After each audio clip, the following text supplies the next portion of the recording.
Yeah, I mean, every game we try and just identify things that went well and things that we can continue to improve on. So this game was no different.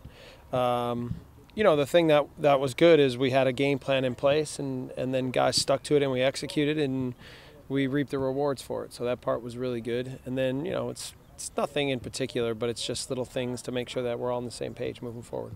Saw that Connor Lade left the field, Chris Duval as well, and status of Mike Grella. Mike's fine, just giving him a day. Connor's fine, just giving him.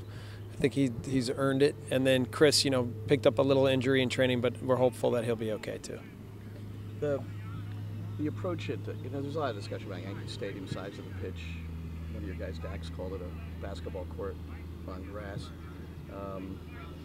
You had to feel good about the way you play, and if you went out with the right mentality and the way they're trying to play, do you think it kind of fits into what it was almost well, fit for you? Yeah, I mean, listen, with the way that we pressure, we like playing teams that want to play, but if they felt that if they were good enough at what they do, that they'd be better at what they do than what we do. Some teams decide to play direct. Some teams try to switch the ball. There's a lot of different theories on how to play against us. I feel like if we execute and we are on our game, that there's no specific tactic that we haven't already included into what we do, and then it's just a matter of can we make enough plays on the day to come away with a win. So obviously on Saturday we did that, and moving forward I think we're just trying to use this to continue to build momentum but also stay very grounded.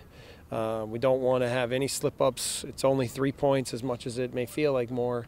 It's important that we keep our foot on the gas and keep pushing every day. Brad gets his 50th goal of his career here at the Red Bulls. I mean, what have you seen just from him since you came here, and what does he mean to this club? Well, I think, there's a lot of things. I mean, Brad's, first of all, an amazing person. He's one of the most humble, big-time players I've ever been around. His work ethic is unparalleled for a player that plays his position in this league. And, then he has quality, obviously. So you can see it in the different kinds of goals he can score. It's hard to do any one particular thing to shut him down because he can beat you with speed, he can beat you with cleverness, he can finish from distance, he's good with his head. So, he's really a complete striker and really fits what we do perfectly. But, again, I'll go back to the guy he is because that's something that impresses me more than anything. And I think what is able to help him elevate himself. After the match, David Villa said that it didn't matter the opponent, 7-0 scoreline would have happened. Do you feel that way, or do you feel that you guys had the game plan and the personnel to really kind of maximize this result? That may be his feeling, but the reality is that that game was put on our terms by us. And so I take that as a knock against us, and it's something that we will remember. Listen, we did our talk-in with how we played, and that's period, all that needs to really be said. One of the things, your approach to the game, I think, might be different than theirs too. You talk about the rivalry leading into it. At least, Dax was saying we get up more for this game than some other games sometimes, and that's a different approach sometimes. Well, the energy get drained by that sort of thing. Well, yeah, I mean, what leads to it being a great game and great rivalry already is the energy of the stadium, right? And there's all this talk about, is it a rivalry, is it a derby? You can call it whatever you want to call it, but it's a special game for both sides. And we've shown that we're up for those special games, and we like those special games. Now, again, I say that in the DC game the week before, we didn't show up, and so we learned from that game, and it made us better. So, we'll expect their best next time, and we'll be ready to give our best as well. Because that DC game's a rivalry game as well, so it's ironic that you weren't maybe. Your words were you weren't ready for that. Yeah. You obviously, Yeah, I mean, every game is different. Every season is new.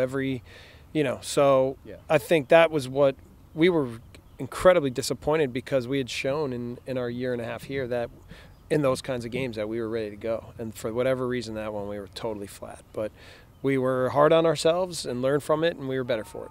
Limited minutes for him, obviously, but it must have been nice to see Gideon get out there and get back with the team after that injury and then obviously get the goal.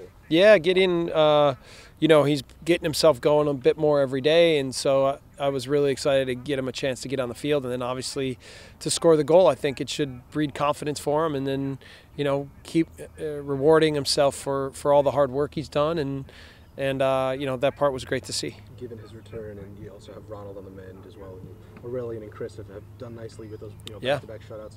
Does it give you something to think about in terms of solidifying your defensive pairing? Yeah, I mean, it certainly feels good to come off of two good shutouts, to have some good defensive performances, and to feel like you've had two center backs who have had a good relationship and have played well for 2 games in a row. So, yeah, it's not easy. You know, I mean, Ronald played great in his last game in Orlando. So, you know, and then Gideon getting on the field. So there are some options for us. We just have to figure out, you know, based on what Toronto will present and Giovinco specifically, how to put guys on the field to help them succeed.